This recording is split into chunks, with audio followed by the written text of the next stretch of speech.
बिहार का वो बाहुबली नेता जिसके नाम पर आज भी बिहार में बसता है डंक कि आनंद मोहन बिहार के मुख्यमंत्री बनने चाहिए, वो राजपूतों के लिए किया करते थे, उसका फायदा वर्तमान में बिहार में कौन सी पार्टी उठाना चाहिए। लेकिन आरक्षण की विरोधी आनंद मोहन को ये कदम कैसे मंजूर होता। बिहार में आनंद मोहन का दबदबा आज भी कम नहीं है।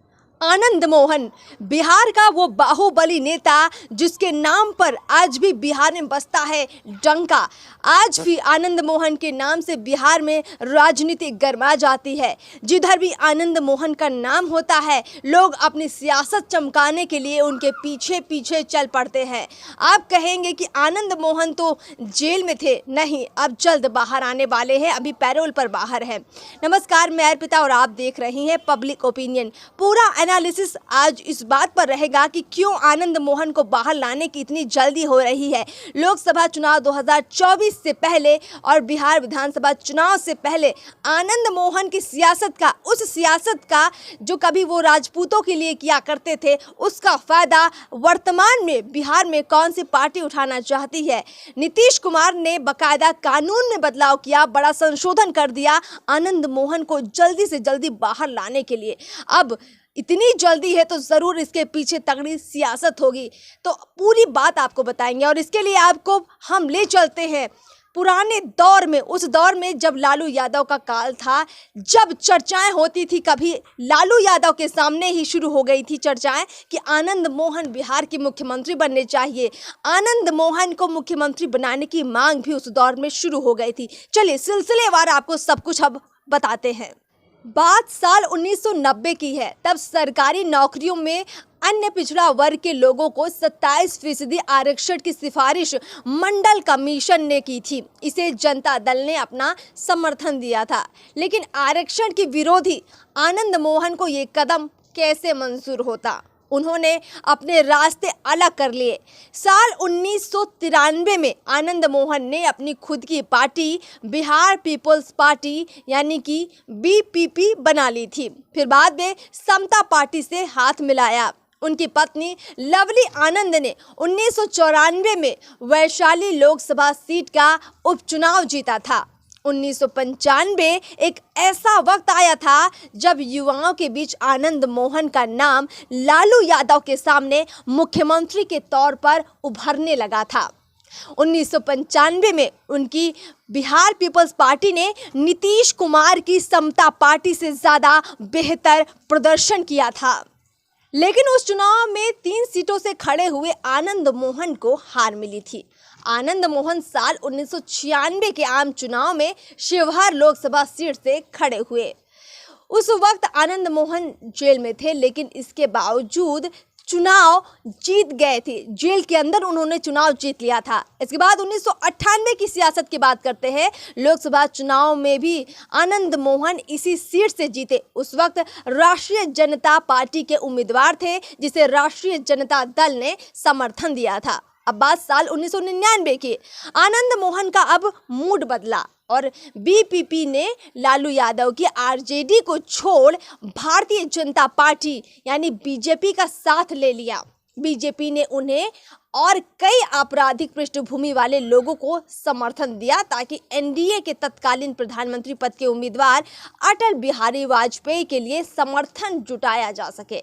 लेकिन आनंद मोहन का दांव धरा रह गया। उन्हें आरजेडी के अनवरुल हक ने मात दी। इसके बाद आनंद मोहन की बीपीपी ने कांग्रेस से हाथ मिला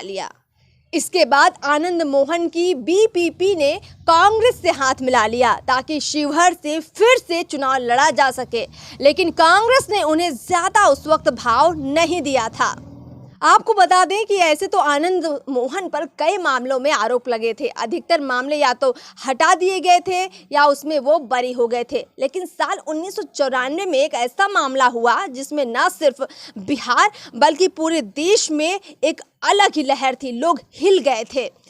5 दिसंबर 1994 को गोपालगंज के दलित आईएएस अधिकारी जी कृष्णैया की भीड़ ने पिटाई की और गोली मारकर हत्या कर दी।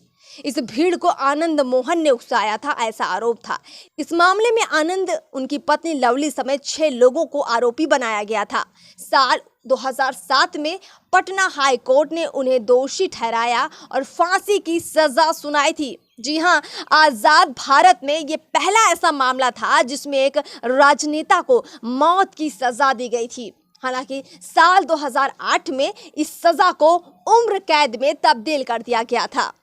साल 2012 में आनंद मोहन ने सुप्रीम कोर्ट से सजा कम करने की मांग की थी, जिसे कोर्ट ने खारिज कर दिया था।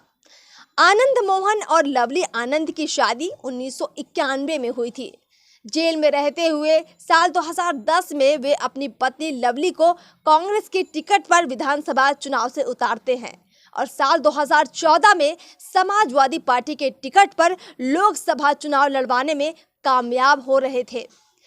भले ही सुप्रीम कोर्ट ने उनको दोषी करार दिया था, अपराधियों के चुनाव लड़ने पर रोक लगा दी थी, लेकिन बिहार में आनंद मोहन का दबदबा आज भी कम नहीं है।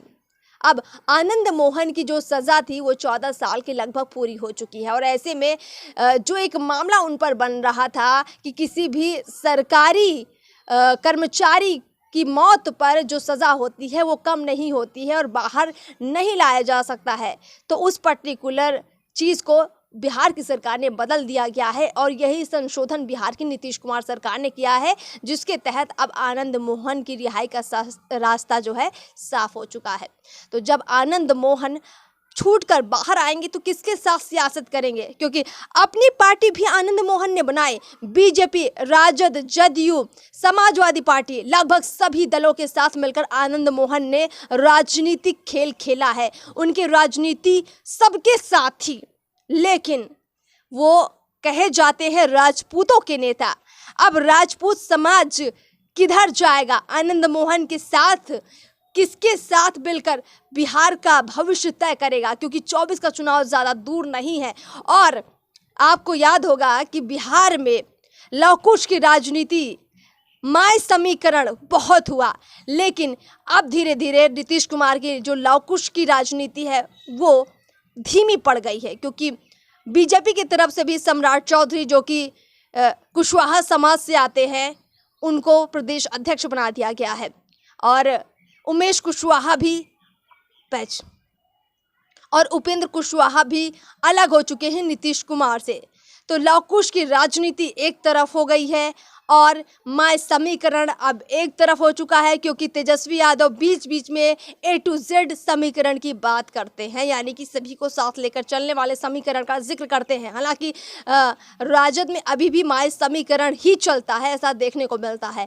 तो अब क्या नया समीकरण आनंद मोहन के बाहर आने से बिहार में बनता हुआ दिख रहा है, तो ये बहुत दिलचस्प तस्वीर बिहार में अब नजर आ रही है। अब देखते हैं कि इसके क्या सियासी मायने निकलेंगे। लोग कई तरह की चर्चाएं कर रहे हैं, उस पर भी हमारी नज़र बनी हुई है।